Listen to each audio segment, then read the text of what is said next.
Sveiki, aš esu Edmundas Daudačius. Nusprendžiau sukurti handstandų pamoką. Pamokoje pamatysite įvairių pratimų, kai galite užtobrinti savo pusiausvyrą, turėti balansą, kad jau laikytumėte handstandą. Taip pat duosiu visokiausių patarimų, pratimų, kai galite išmokti gan lengvus handstandų variacijas. Handstandas tikrai nėra skirtas tik vaikinams, stovėti ant rankų gali ir merginos, ir vaikinai. Ir pratimai taip pat galės atlikti ir merginos, ir vaikinai. Taip kad reikia tik norų ir tikiuosi šis video jums padės išmokti stovėti ant rankų, taip kad gero jums žiūrėjimo. Pirmas žingsnis, kaip patobulinti savo pusiausvyrą. Pusiausvyrą yra labai svarbi, ypač laikant handstandą, taip kad dabar labai trumpai parodysiu labai paprastą pratimą ir paskui papasakosiu, kuo šis pratimas jums padės.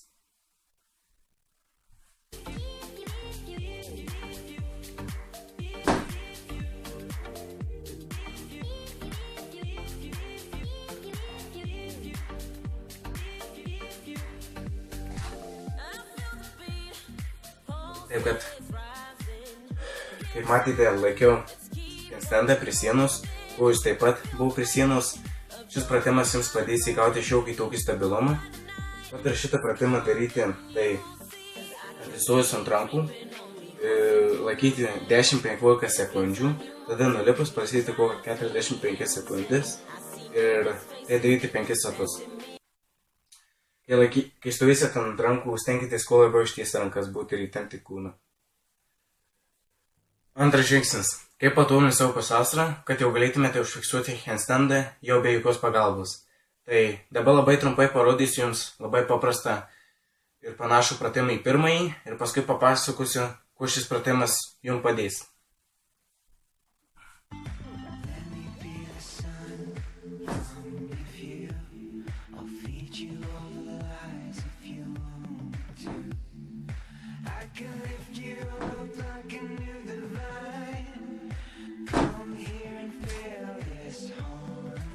Kai matėte, laikiau handstandą prie sienos, kojus taip pat pačiu pradžioje buvau prie sienos.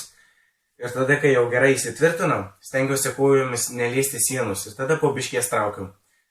Tada vėl pasidėdavau kojas prie sienos, gerai įsitvirtinau ir vėl bandydavau.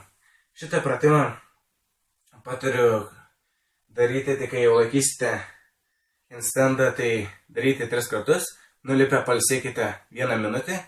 Ir tada vėl bandykite. Ir tai darykite 5 kartus. Trečias žingsnis. Kaip patobulinti savo stovėseną ant rankų. Tai dabar parodysiu vieną pratimą. Tai bus handstandų push-upai. Ir paskui papasakosiu, kuo šis pratimas jums padės.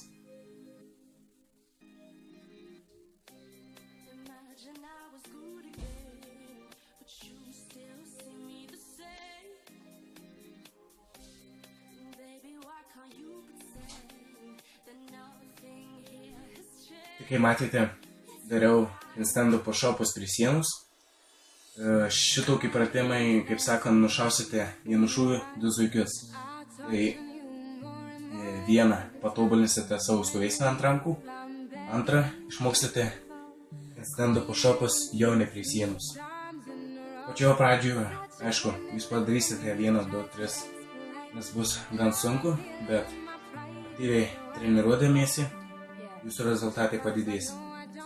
Patariu šitą pratimą daryti,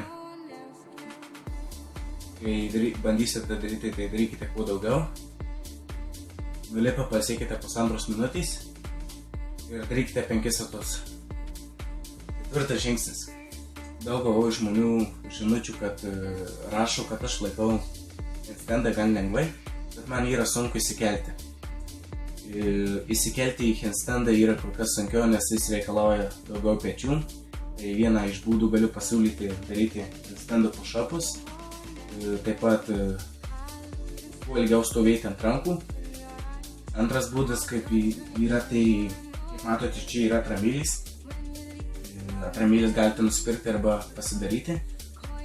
Tikrai patariu 1 savaitę skirti tik ant atramėlių, nes tikrai pajusite progresą. Įsikelti patariu mokintis prie sienos. Jei mokinatės namie, tai pasižiūrėti, ar nėra šone kokių daiktų, nes būna tokiu atveju, kad susvyruoja kūnas ir krenta į šoną, tai kad nesusižeistumėte. 5. ir paskutinis žingsnis. Kaip išmokti įvairias variacijas. Aišku, aš nemoku daug variacijų, bet kai kurias paminėsiu, kaip išmoku. Nes įdomus handstandas savo paįvairyti.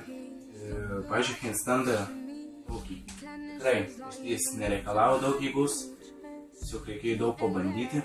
Handstandas toks, nereikalavo irgi jėgos, labai išties gražus gaunasi. Taip pat, antras dalykas, darykite handstandų push-upus gilesnius, jau ant atramėlių, gal ir ant lygiai kretėlių, lygiai grečių. Tai nes reikalauja ne tik rankų, bet ir nugarus. Aišku, bus nusivylimų, bet kas siekia savo tikslo, tas ir pasiekia. Tai va, apibendrinant savo pamoką norėčiau pasakyti, kad labai svarbu apšilti. Pratimai, kuriuos aš jums rodžiau poste, nerealūs, kai norėjau stovėti ant rankų. Progresas matys po 1-2 savaičių, kuriuosi padės ir tau. Tik jeigu koks klausimas, gali į mane kreiptis parašęs į Facebooką. Jei patiko šis video, spausk like, dalinkis su draugais, prenumeruok mane. Jei tau yra sunku, reiškia tu eini teisingų keliu. Ačiū, kai žiūrėjai.